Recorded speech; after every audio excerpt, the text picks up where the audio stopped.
जादूपुर नाम के गांव में करतब दिखाती एक औरत एक रेड्डी के लिए गांव में आती है। आइए आइए मेहरबान कदरदान, खाइए रोहड़ा के ताजे ताजे केले। कभी खाए नहीं होंगे ऐसे केले। पीले पीले केले खाइए। ये कहकर रोहड़ा हाथों में 4 केले लिए उन्हें सर्कल में जोर जोर से हवा में उछालती हुई करतब दिखाती है, जिसे देखकर आसपास के सारे बच्चे अपने अपने मम्मी पापा से उस औरत के पास जाने की जिद करने लग जाते हैं। पापा, ऐसा तो सर्कस में बॉल से होता है ना, ये आंटी तो केले से कर रही है। चलिए ना पापा, देखते हैं। रोहड़ा एक पतली सी तार पर चलती हुई केलों से करतब दिखाती है। आते जाते सभी लोग बाहर रुककर उसके करतब देखते हैं और वाह वाही करते नहीं थकते। जैसे ही एक आदमी पास आकर उसे पैसे देने लग जाता है, तब वो कहती है, अरे नहीं नहीं साहब, मैं करते लाने के लिए करती हूँ। धंधा तो मेरा केले का है। पीछे देखो मेरी रिड्डी, जो भी मेरे केले खाएगा मेरी तरह चुस्त दुरुस्त और तंदुरुस्त हो जाएगा। पता चलता है क्या कि मेरी उम्र 55 की है। अरे पर ऐसे ठंड के मौसम में कोई केला क्यों खाएगा? ये ऐसे वैसे केले नहीं है साहब, ये शरीर में गर्मी देते हैं। ठंड को दूर भगाए जो भी रोहिणा के केले खाए। पापा, अगर मुझे केले नहीं मिले तो मैं घर नहीं जाऊंगी।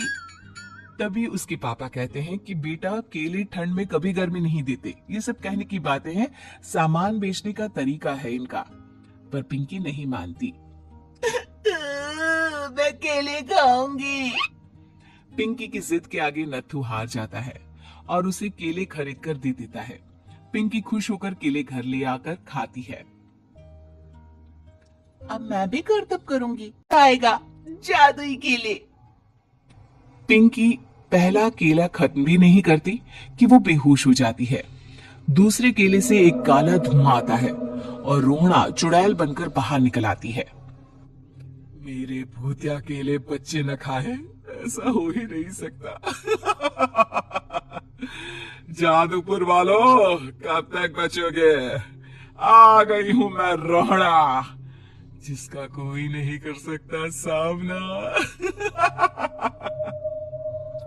रोहड़ा पिंकी को गोद में उठाकर काले धुएं में कहीं गायब हो जाती है।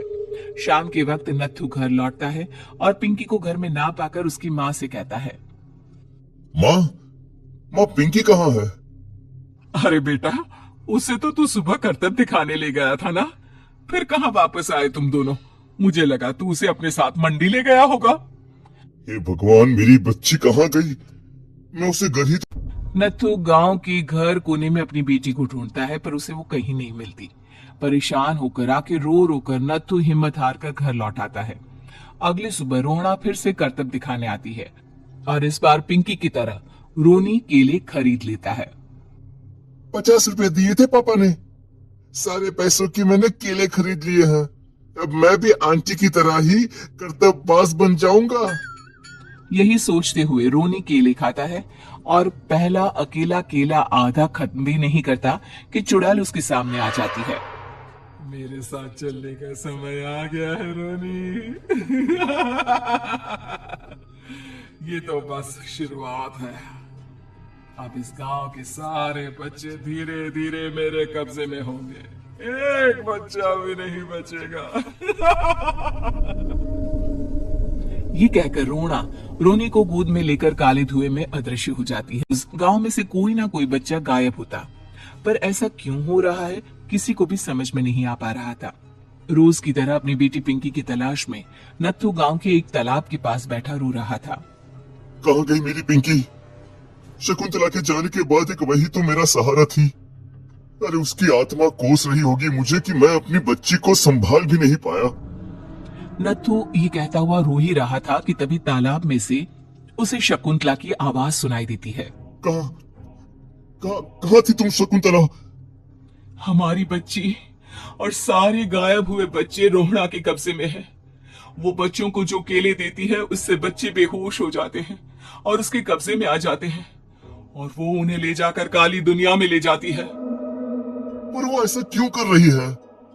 ये मैं नहीं जानती, पर उस दुनिया का रास्ता मैं आपको बता सकती हूँ। जहां ये नदी खत्म होती है वहां एक केले का पेड़ है उसके नीचे एक दरवाजा है, वहीं से रास्ता जाता है उस दुनिया का। ये कहकर शकुंतला की आत्मा गायब हो जाती है। गांव के सभी लोग झुंड बनाकर उसी रास्ते से काली दुनिया में चले जाते हैं और वहां देखते हैं कि सारे बच्चे वहां काम कर रहे थे। पापा मुझे ले चलो यहाँ से। पापा पापा। सभी बच्चे अपने मम्मी पापा से लिपट जाते हैं। तो तुम लोग यहां तक आ गए? क्यों हमारे बच्चों को पकड़ लिया तूने?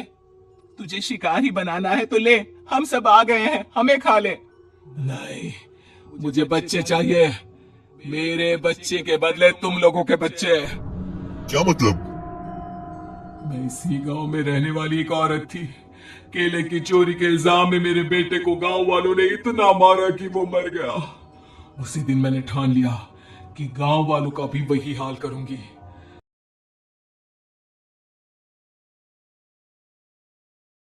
और मेरी भटकती आत्मा एक चुड़ैल बन गई और फिर मैंने बदला लिया तुम सबके बच्चे छीनकर। बर्दाश्त नहीं कर पाए ना, सोचो मुझ पर क्या बीती होगी। हमें माफ कर दो रोना, पता नहीं है किसकी गलती थी पर हम सभी माफी मांगते हैं। हमारी खुशियां लौटा दो, तुम भी तो एक माँ हो। गांव वालों की बात सुनकर रोना का मन पिघल जाता है और वो बच्चों को छोड़ देती है। उसके बाद काली दुनिया बच्चों के लिए जादुई दुनिया बन जाती है। अब कोई भी कभी भी